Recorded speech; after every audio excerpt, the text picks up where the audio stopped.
Hey, what's up, everybody? So today is an exciting day, and I wanted to broadcast this live.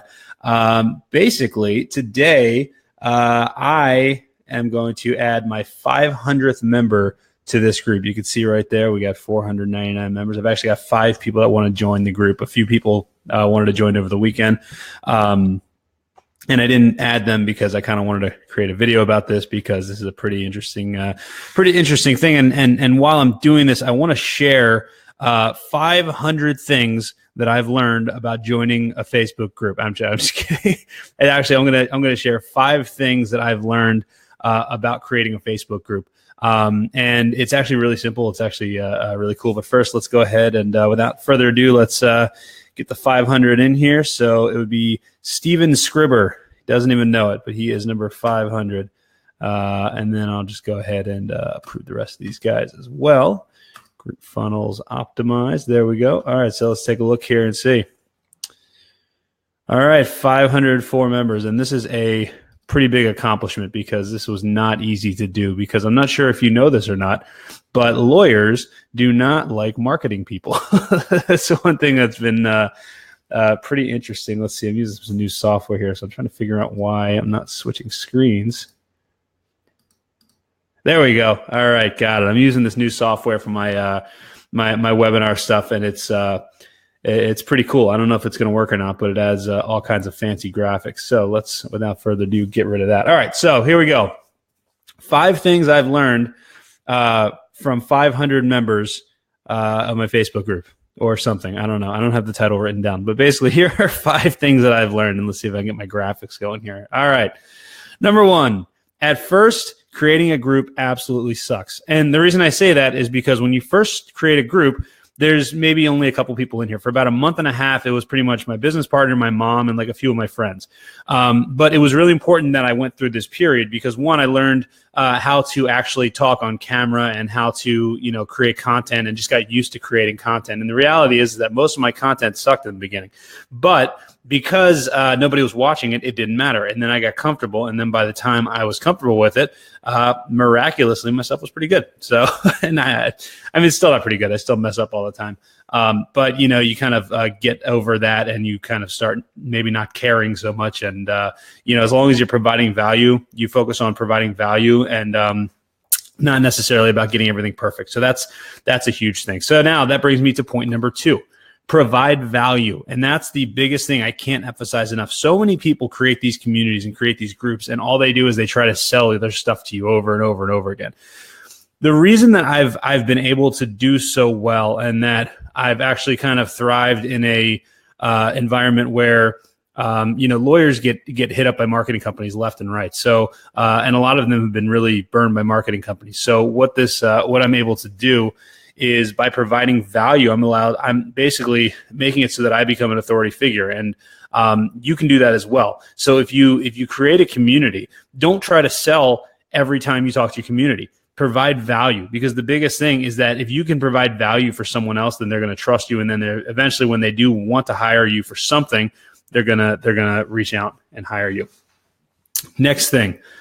What I've also learned, this actually should be number 3. What I've also learned is that people actually watch my content. It's weird because I'll post a video, I'll put emails out. I do a lot of different content every single day. I send out an email to my email list. Almost every single day I put a video up, and there's a lot of days when I'll put stuff up or I'll send emails out and I'll just kind of get crickets. No emails back, no messages, no comments. Sometimes I don't even get likes or anything like that. But I always eventually hear people saying, "Oh, I watched all your videos. I love them," or "I saw that video about this or that, and it was great, and really helped me with my firm, really helped me with marketing." And I'm kind of like, "Wow, I didn't think anybody actually watched those things." So what's interesting is, because you don't get immediate feedback, you sometimes think, "Oh, well, maybe you question yourself." But what's actually interesting is a lot of people actually watch this stuff. It's really fascinating to see. Number 4, authority is power. Now, what does that mean? Basically, because I'm an authority in law firm marketing to a lot of people, and basically when I say that, when I say I'm an authority, what I mean is because basically I've put out a lot of really high quality content and people kind of understand that I kind of know a little bit about what I'm talking about with law firm marketing. They associate with me for law firm marketing. And a lot of people trust me because I put a lot of great content out there. So that kind of makes me an authority. So what happens is people trust me, and they, if someone's getting all of their marketing advice from my videos, why would they hire anybody else if I'm available? So you can do that for your law firm as well. If you're an expert on construction accidents, for example, and you put all kinds of content out talking about how construction workers can stay safe and what you should do in a construction accident, and here are 5 things to look at, to make sure that your job site is safe. And you've got all this whole community of construction workers, and then somebody actually gets into an accident that's in your group. Why would they call anybody else? You're the expert on construction accidents, and you can apply this to any field and any practice area for law. And it works really well. That's the amazing part about this whole thing is that, and then when you become the authority, people are actually trying to convince you to work with them. I've actually had a lot of attorneys, because like I said, I've said this many times, I'm not taking that many new clients. I'm only taking new clients under special circumstances. And I've had a lot of people that, because they view me as this authority, they reach out and they almost try to sell me on why I should work with them. It's really kind of crazy to see. And it's a very interesting position. I've never really been in that position before. Now, the last thing in terms of the growth of the Facebook group, one thing I've learned is engagement is key.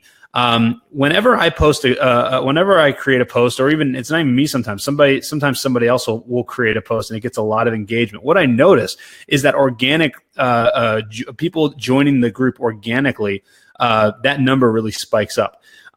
So what I'm going to start doing is I'm going to start creating a lot more content where I'm asking questions from members and things like that. But where this is important is because I rely on pay-per-click advertising, Facebook ads, to grow my group. So if I can get it to where I'm not necessarily having to do pay-per-click or having to do Facebook ads, and I can just keep it growing through engagement, then I don't have to pay to grow my group. And that's something that's very important. That's something that I'm really going to be experimenting with over the next couple weeks and months here. So those are my five secrets, or 5 things I've learned about growing a Facebook group to 500 members.